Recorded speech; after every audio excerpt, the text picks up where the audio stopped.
एक बार एक ऐसे व्यक्ति की लाश पोस्टमार्टम के लिए पहुंची जिनके साथ मेरा उठना बैठना था। उसमें कीड़े होते हैं। ज़्यादा दिन हो जाने के वजह से खून सूख चुका होता है। कई शव इस हालत में होते हैं कि खाल हमारे हाथों से चिपक जाती है।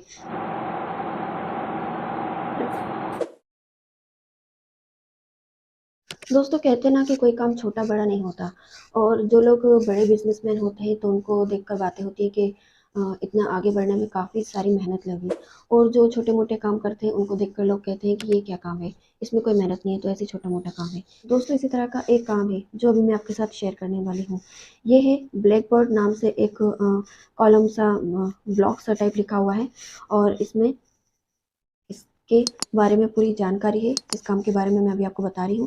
और पूनम कौशल नाम की जो रिपोर्टर है, उन्होंने इन लोगों से इस काम की पूरी छानबीन ली, इन लोगों का इंटरव्यू लिया और इसको इस ब्लॉग में लिखा है जो मैं आपके साथ शेयर करती हूँ। तो पूनम कौशल लिखती है, मैं मेच्योरी में काम करने वालों के बीच श्या पक्ष जानने निकली हूँ। ये वो लोग हैं जो अपना ज़्यादातर समय लाशों के बीच बिताते हैं। इनकी वजह से ही लाश का पोस्टमार्टम हो पाता है। तो दोस्तों, ये उन लोगों से मिलने पहुंची है जो हॉस्पिटल्स में काम करते हैं और लाशों का पोस्टमार्टम करते हैं। तो उस बीच ये लोग क्या-क्या देखते हैं, क्या-क्या सहते हैं, तो ये सारी बातें इन्होंने जानी है और पूरा इसमें लिखा है। तो चलो आगे चलते हैं। दिल्ली के एक सरकारी हॉस्पिटल में पहुंचने पर मर्च्योरी कर्मचारी बात करने से मना कर देते हैं। वो कैमरे पर आना पसंद नहीं करते। एक कर्मचारी ने कहा कि मेरी बच्ची अभी छोटी है, उसे नहीं पता उसका बाप क्या करता है। आपके माध्यम से मैं उसे बताना नहीं चाहता। जब लोग जानते हैं कि हम क्या करते हैं, तो वो दूरी बना लेते हैं। मैं अपनी बेटी का बचपन खराब नहीं करना चाहता। दूसरे ने जवाब दिया, मैडम, समाज हमारे काम को सही नहीं समझता, हमसे रिश्ता नहीं रखना चाहता। मेरी उम्र देखकर आपको अंदाजा हो गया होगा कि ना जाने कितनी लाशें इन हाथों से गुजरी हैं। मुर्दा बोल नहीं सकता, लेकिन जो सबूत उनके शव से जुटाए जाते हैं वो अदालत में गवाही देते हैं। पोस्टमार्टम से ही पता चलता है कि घाव कैसा है, मौत के वक्त विक्टिम की क्या हालत थी, उसे किस तरीके से मारा गया। ऐसे में आप समझ सकती हैं कि मेरे जैसे लोग कितना ज़रूरी काम कर रहे हैं। इसके बाद भी हमारे साथ कोई उठना बैठना नहीं चाहता। कुछ लोगों को ये डर रहता है कि हमारे साथ रहने से वो बीमार हो जाएंगे। आगे पूनम लिखती है कि इसके बाद मैं दिल्ली के लेडी हार्डिंग अस्पताल पहुंचती हूँ। यहाँ फ़ोन पर भी मुझे बातचीत करने का आश्वासन मिला था। दोपहर के 2 बजे हैं। मेडिकल स्टूडेंट्स, मरीजों के परिवार वालों की आवाजाही से ये कैंपस में चहल पहल दिख रही है। इसी कैंपस का एक कोना बिल्कुल शांत है, जहाँ हॉस्पिटल की मर्च्योरी यानी शवगृह है। यहाँ मेरी मुलाकात हुई राजपाल चौहान से। अंदर जाने के लिए मुझे गाउन पहनने के लिए बोलते हैं। एक छोटे से कमरे में फ्रीजर रखा है। कमरे में स्ट्रेचर का सफेद चादर में लिपटी 2 लाशें भी रखी हैं। उन्हें देखकर एक बार तो मुझे अंदर जाने में अजीब सा महसूस होता है। राजपाल चौहान को यहाँ काम करते हुए 25 साल हो गए हैं। वो मुझे एकदम सहज दिखते हैं। मैं फ्रीजर एरिया के बाहर खड़ी होकर ही उन्हें देखने लगती हूँ। अंदर जाने की इजाज़त किसी को नहीं है। दरवाजे से आती ठंडक से एहसास होता है कि अंदर का तापमान शरीर को जमा देने वाला है। पूछने पर पता चलता है कि इस कमरे में हमेशा औसतन 4-5 डिग्री टेम्परेचर मेंटेन किया जाता है। यहाँ की गंध बाहर से बिल्कुल अलग आती है। सड़क पर जैसे मरे हुए जानवरों की गंध आती है, वैसे ही गंध यहाँ पर आ रही थी। मैं देख रही हूँ कि यहाँ बार-बार सैनिटाइजर का इस्तेमाल भी किया जा रहा है। राजपाल मेरे चेहरे को पढ़ते हुए कहते हैं, हर पोस्टमार्टम के बाद मेच्योरी को पूरी तरह साफ किया जाता है। इसके बावजूद भी खून और लाशों की गंध यहाँ रह जाती है। हमारे पास अक्सर सड़ी गली बॉडी आती है।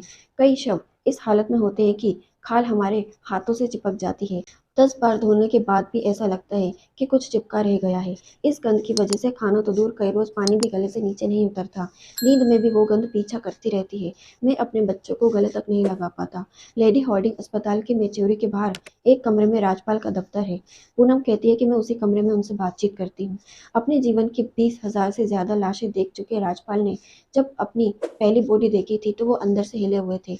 उनके सामने लाश पड़ी थी। वो कांप रहे थे। कहते हैं, मुर्दा घर में काम करना रोज एक नए हादसे को जीना है।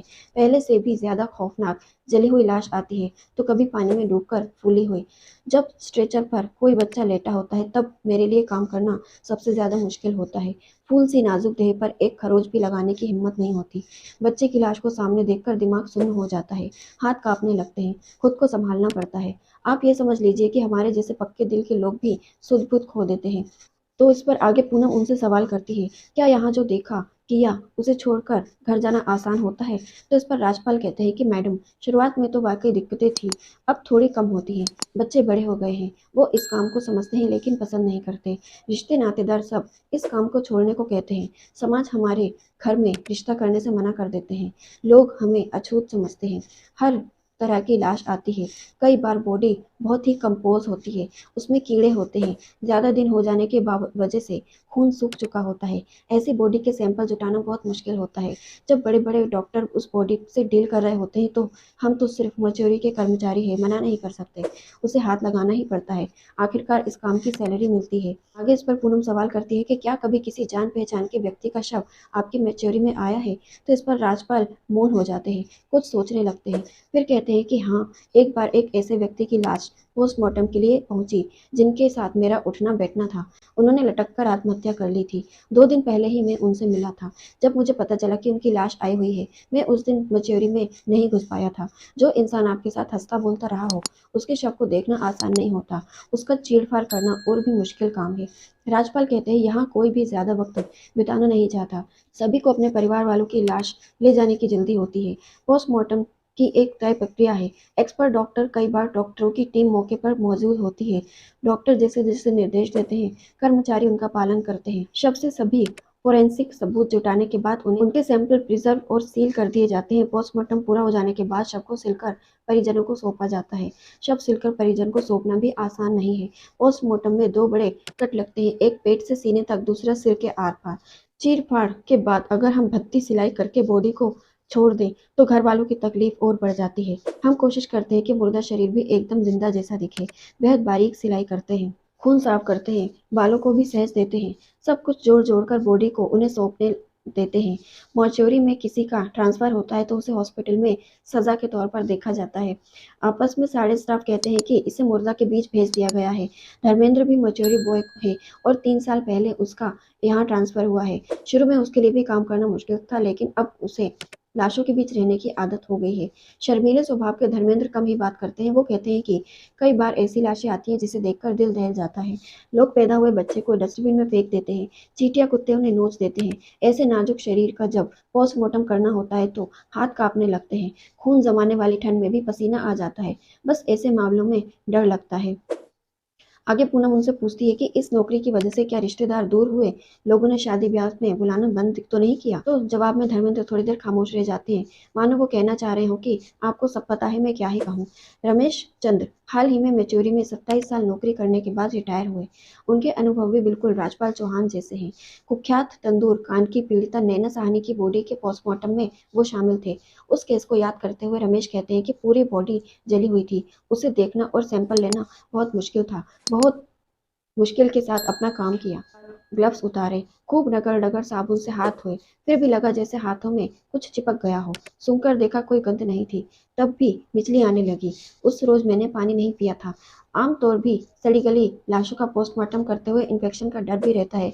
पूरी तरह सेफ्टी रहती है लेकिन फिर भी डर रहता है। रमेश चंद्र के लिए इस काम की शुरुआत मुश्किल भरी थी।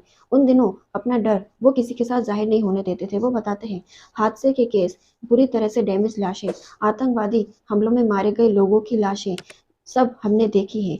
दिल दहलता था, तब भी खुद को संभाला। धीरे धीरे आदत पड़ती गई।